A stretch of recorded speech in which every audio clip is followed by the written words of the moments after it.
पढ़े सुने जो प्रेम से वह हो जाए शुद्ध स्वरूप। यह 28वां अध्याय कार्तिक कथा अनूप। जय श्री कृष्णा, राधे राधे। आइए सुनते हैं कार्तिक मास महात्म्य का 28वां अध्याय। धर्मदत्त ने पूछा, मैंने सुना है कि जय और विजय भी भगवान विष्णु के द्वारपाल हैं। उन्होंने पूर्व जन्म में ऐसा कौन सा पुण्य किया था जिससे वे भगवान की समान रूप धारण करके बैकुंठ धाम के द्वारपाल हुए। दोनों पार्षदों ने कहा, ब्राह्मण पूर्व काल में तृणबिंदु की कन्या देवहूति के गर्भ से महर्षि कर्दम की दृष्टि मात्र से 2 पुत्र उत्पन्न हुए। उनमें से बड़े का नाम जय और छोटे का नाम विजय हुआ। पीछे उसी देवहूति के गर्भ से योग धर्म के जानने वाले भगवान कपिल उत्पन्न हुए। जय और विजय सदा भगवान की भक्ति में तत्पर रहते थे।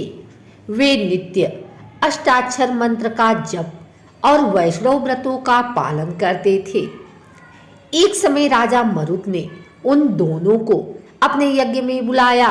वहां जय ब्रह्मा बनाए गए और विजय आचार्य। उन्होंने यज्ञ की संपूर्ण विधि पूर्ण की। यज्ञ के अंत में अभृत स्थान के पश्चात राजा मरुत ने उन दोनों को बहुत धन दिया। धन लेकर दोनों भाई अपने आश्रम पर गए।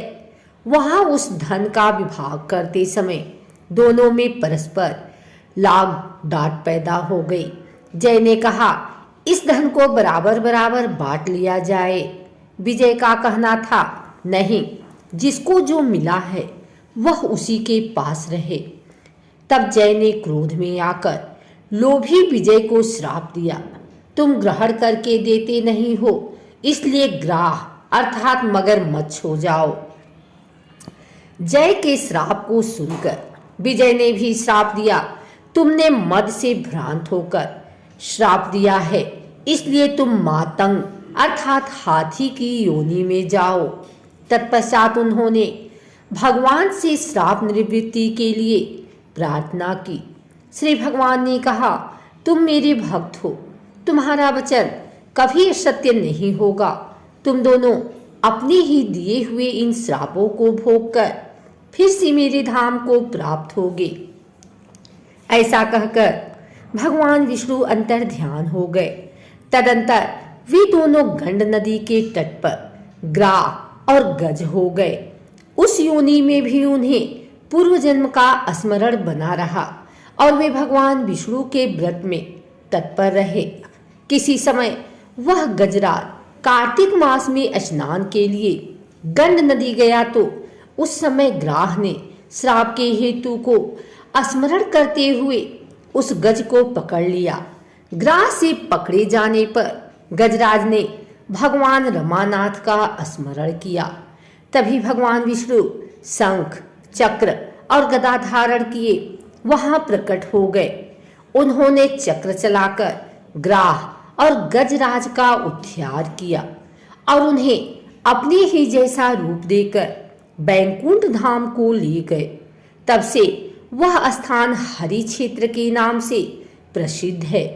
वे ही दोनों विश्व विख्यात जय और विजय हैं, जो भगवान विष्णु के द्वारपाल हैं। धर्मदत्त, तुम भी ईर्ष्या और द्वेष का त्याग करके सदैव भगवान विष्णु के व्रत में स्थिर रहो। समदर्शी बनो। कार्तिक, माघ और वैशाख के महीनों में सदैव प्रातः काल स्नान करो। एकादशी व्रत के पालन में स्थिर रहो। तुलसी के बगीचे की रक्षा करते रहो। ऐसा करने से तुम भी शरीर का अंत होने पर भगवान विष्णु के परम पद को प्राप्त होवोगे। भगवान विष्णु को संतुष्ट करने वाले तुम्हारे इस व्रत से बढ़कर न यज्ञ है, न दान है और न तीर्थ ही है। विप्रवर, तुम धन्य हो, जिसके व्रत के आधे भाग का फल पाकर यह स्त्री हमारे द्वारा बैकुंठ में ले जाई जा रही है।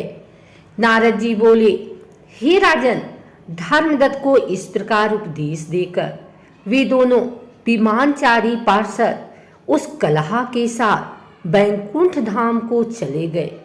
धर्मदत्त जीवन भर भगवान के व्रत में स्थिर रहे और देहावसान के बाद उन्होंने अपनी दोनों स्त्रियों के साथ बैकुंठ धाम प्राप्त कर लिया।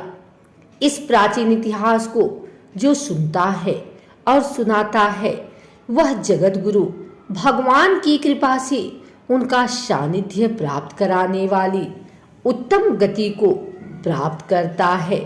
अगर आपको हमारी वीडियो अच्छी लगी हो तो इसे लाइक करें, कमेंट करें, शेयर करें।